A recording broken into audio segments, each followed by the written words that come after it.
जरूरी नहीं कि जिंदगी का सबसे बड़ा मोड़ किसी बड़े हादसे से आए। कभी कभी वो मोड़ तब आता है जब आप आईने में देखते हैं और खुद को पहचान नहीं पाते। बाहर से सब ठीक लग रहा होता है, आपने मेहनत की है, लोगों की उम्मीदों पर खरे उतरने की कोशिश की है, चेहरे पर मुस्कान रखी है, रोल निभाए हैं, नियम माने हैं, लेकिन फिर भी दिल के अंदर कहीं खालीपन सा महसूस होता है। जैसे आप सबको देते जा रहे हैं लेकिन खुद अंदर से खाली होते जा रहे हैं। जैसे हर दिन थकावट बढ़ती जा रही है, ना सिर्फ शरीर की बल्कि आत्मा की। थक चुके हो मुस्कुराने का नाटक करते करते, थक चुके हो ये दिखाने में कि मैं ठीक हूँ जबकि अंदर कुछ टूटता जा रहा है। थक चुके हो ये साबित करते करते कि तुम काबिल हो, जरूरी हो और तुम्हारे जख्म किसी को दिखाने लायक नहीं। अगर आज तुम भी ऐसा महसूस कर रहे हो, अगर तुम्हें लगता है कि तुम कहीं खो गए हो, अगर तुम खुद से सवाल कर रहे हो कि मैं कौन हूँ, तो रुको, तुम अकेले नहीं हो और सबसे जरूरी बात, तुम खोए हुए नहीं हो, तुम देखे गए हो, चुने गए हो और जो दर्द तुमने झेला है वो तुम्हारी कमजोरी नहीं है, वो तुम्हारे जीवन के मकसद की मोहर है। तुम्हारे जीवन में जो भी समझदारी, दया और गहराई है वो आराम से नहीं आई, वो दबाव से निकली है, उन लम्हों से निकली है जब तुम पूरी तरह टूट गए थे, उन सीजनों से निकली है जब तुमने हार मानने की कगार तक सब झेला। लेकिन उसी टूटन में से एक पाक चीज निकली, वो तेल जो तुम अपने भीतर लिए घूमते हो। तुमने शायद तब महसूस नहीं किया, लेकिन हर वो दर्द, हर वो संघर्ष तुम्हें एक नई गहराई में ढाल रहा था। और यही तेल इस बात का सबूत है कि तुम चुने गए हो, आसान रास्तों के लिए नहीं बल्कि गहरे असर के लिए। इसलिए नहीं कि तुम परफेक्ट हो, बल्कि इसलिए कि तुम टूटन में भी वफादार रहे। तुमने अपना दर्द नहीं चुना, लेकिन अब वही दर्द तुम्हारी बुलाहट बन गया है। और ये बुलाहट कोई ऐसा इनाम नहीं है जिसे मेहनत से कमाना पड़े। ये तो तब आता है जब तुम खुद को सौंप देते हो। सच ये है, और हम इसे अक्सर भूल जाते हैं, तुम्हें कुछ साबित करने की जरूरत नहीं है। तुम्हें खुद को थकाना नहीं है ताकि तुम काबिल लगो। तुम्हें हर चीज ठीक करने की जिम्मेदारी नहीं उठानी, हर किसी को खुश रखने की दौड़ में नहीं भागना। ईसा मसीह ने कभी नहीं कहा और मेहनत करो ताकि मैं तुमसे खुश हो जाऊं। उन्होंने कहा मुझ में बने रहो, और जब तुम गिरो, जो कि होगा, तो तुम्हें शर्म में डूबने की जरूरत नहीं है, खुद को दोष देने की जरूरत नहीं है। बस जल्दी से वापस लौट आओ, फिर से जुड़ जाओ, फिर से शुरू करो। उनका प्यार ना नाजुक है ना सीमित। जब तुम सबसे ज्यादा कमजोर महसूस करते हो, वही वो सबसे ज्यादा ताकतवर तरीके से मौजूद होता है। क्योंकि ये सफर तुम्हारी परफॉर्मेंस का नहीं है, ये संबंध का सफर है। दुनिया तुम्हें हमेशा यही बताएगी कि तुम्हारी वैल्यू तुम्हारे काम में है, तुम्हारी परफेक्शन में है, तुम्हारी इमेज में है। लेकिन यीशु इन सबको पार करके सीधा उस तुम से बात करते हैं जो तुम सच में हो। वो नहीं जो दर्द से बना, वो नहीं जो डर से ढला, वो नहीं जो दूसरों को खुश करने के लिए मास्क पहनता है। वो उस आत्मा से बात करते हैं जिसे उन्होंने शुरुआत में सोचा था। तुम्हारा नाम रखने से पहले, दुनिया की रायों से पहले, तुम्हारे घावों से पहले। हो सकता है तुम्हें लोगों ने कहा हो कि तुम बहुत भावुक हो, बहुत अलग हो, बहुत अस्थिर हो या बहुत शांत हो। हो सकता है तुम्हें ऐसी जगहों ने ढाला हो जो तुम्हारी गहराई को समझ नहीं पाए। लेकिन यीशु ने कभी नहीं कहा कि खुद को छोटा बनाओ ताकि सुरक्षित रह सको।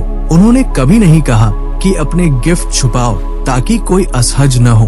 उन्होंने कभी प्यार के बदले परफॉर्मेंस नहीं मांगी। सोचो, अगर मैं तुमसे कहूँ कि तुम्हारी संवेदनशीलता कमजोरी नहीं बल्कि तोहफा है, तुम्हारा जुनून परेशानी नहीं बल्कि ईंधन है, तुम्हारे आंसू कमजोरी का सबूत नहीं बल्कि इंसानियत का निशान है, क्या पता जिन हिस्सों को तुम दबा रहे थे वही वो हिस्से हैं जिन्हें ईश्वर जगाना चाहते हैं, इस्तेमाल करना चाहते हैं। उन्हें तुम्हारा चेहरा नहीं चाहिए, उन्हें तुम्हारा दिल चाहिए। जब यीशु तुमसे बात करते हैं तो तुम्हारे रिज्यूमे से नहीं, तुम्हारी पहचान से करते हैं। वो पहचान जो किसी भी असफलता, रिजेक्शन या शक से छीनी नहीं जा सकती। और अब मैं सीधे उस झूठ से बात करना चाहता हूँ जिसने लाखों लोगों को कैद में रखा है कि तुम बहुत दूर निकल चुके हो, बहुत टूट चुके हो, बहुत देर हो चुकी है। नहीं, तुम बाहर नहीं हुए हो, तुमने अपना मौका नहीं गवाया। तुम ना ज्यादा हो ना कम, तुम वही हो जैसा उन्होंने सोचा था इरादे के साथ, मकसद के लिए। तुम अनमोल हो, चुने गए हो, अभिषेक किए गए हो, न सिर्फ अपने टैलेंट्स के कारण बल्कि अपनी कहानी के कारण। एक ऐसी कहानी जिसमें दर्द भी है और कृपा भी, हार भी है और उम्मीद भी। और यीशु तुमसे नहीं कहते कि इसे छुपाओ, वो कहते हैं मुझ पर भरोसा करो। तो अगर आज तुम दूसरों की उम्मीदों का बोझ लेकर थक चुके हो, अगर तुम भूल चुके हो कि असल में तुम कौन हो, तो मैं तुम्हें याद दिलाना चाहता हूँ, अब तुम्हें अपनी जगह साबित करने की जरूरत नहीं है। तुम्हें किसी के प्यार के पीछे दौड़ने की जरूरत नहीं है। तुम्हें अब हर बार खुद को जोड़ने की जरूरत नहीं है। अब तुम रुक सकते हो, सांस ले सकते हो और लौट सकते हो उस असली तुम की ओर जिसे खुदा ने बनाया है, ना कि दुनिया ने गढ़ा है। तुम अपनी गलती, अपने अतीत, अपने ट्रॉमा या अपने डर से परिभाषित नहीं हो। तुम उस परमेश्वर की आंखों में परिभाषित हो जिसने समय शुरू होने से पहले कहा था तू मेरा है। और जब ये सच्चाई सिर्फ दिमाग से नहीं, दिल की गहराई से मानने लगते हो, तो जिंदगी की रफ्तार बदल जाती है। ये दौड़ने की बात नहीं रहती, ये साथ चलने की बात बन जाती है। ईश्वर की गति पर भरोसा करने की बात। जब तुम गिरो तो जल्दी लौट आओ, जब वो बुलाए तो सुनो और बार बार याद दिलाओ खुद को, तुम्हारी वैल्यू तुम्हारे काम में नहीं है, तुम्हारी पहचान इस बात में है कि तुम किसके हो। अब तुम दौड़ नहीं रहे, अब तुम जुड़े हो, और यही जुड़ाव किसी भी कामयाबी से ज्यादा ताकतवर है। आज जो चीजें तुम मांग रहे हो सकता है तुम उन्हें थामने के लिए अभी तैयार नहीं हो। इसलिए नहीं कि तुम लायक नहीं, बल्कि इसलिए कि भगवान इतना प्यार करते हैं कि चाहते हैं वो आशीर्वाद तुम्हें कुचल ना दे। वो जल्दी नहीं देना चाहते, वो सही वक्त पर देना चाहते हैं, जब तुम उसमें टिके रह सको।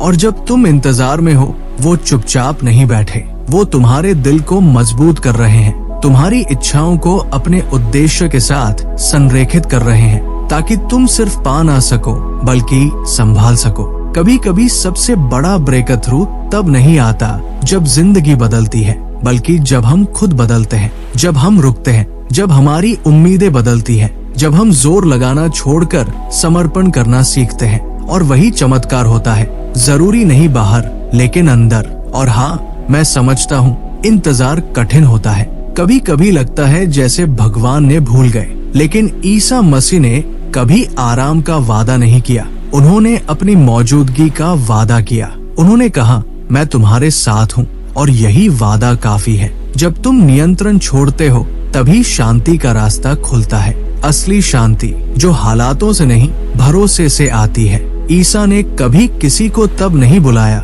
जब वो पूरी तरह तैयार थे। उन्होंने उन्हीं को बुलाया जो डगमगा रहे थे, जो सीख रहे थे, जो टूटे हुए थे।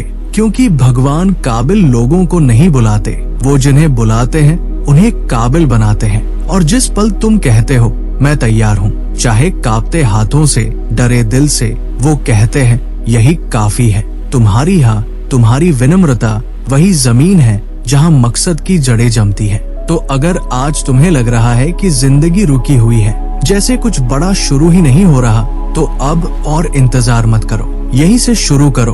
परफेक्शन से नहीं, उपस्थिति से, एक सादे हाँ से, ये मानकर कि तुम्हारी टूटी हुई जगह भी किसी काम के नहीं है, ये झूठ है। वहीं से कहानी शुरू होती है। तुम्हें सब कुछ सुलझाने की जरूरत नहीं है, बस खुले रहो, चुप हो जाओ, तैयार हो जाओ। क्योंकि सबसे ताकतवर लोग वो नहीं होते जो सबसे ज्यादा बोलते हैं, वो होते हैं जो सबसे ज्यादा समर्पित होते हैं, जिन्होंने दिखावा करना छोड़ दिया है, जिन्होंने छिपना छोड़ दिया है, जिनके अंदर वो तेल है जो टूटन से निकला है। यही उनका अधिकार है। और अब वही आवाज जो डर से दबा दी गई थी, वो साफ सुनाई दे रही है। वही झिझक अब आत्मविश्वास में बदल रही है। तुम यहाँ किसी गलती से नहीं हो, ये पल तुम्हारी किस्मत से भरा हुआ है। तो अब वो बोझ रख दो, वो टाइमलाइन छोड़ दो, वो शर्म हटा दो। जैसा तुम सोचते थे कि सब कुछ होना चाहिए था, उसे जाने दो।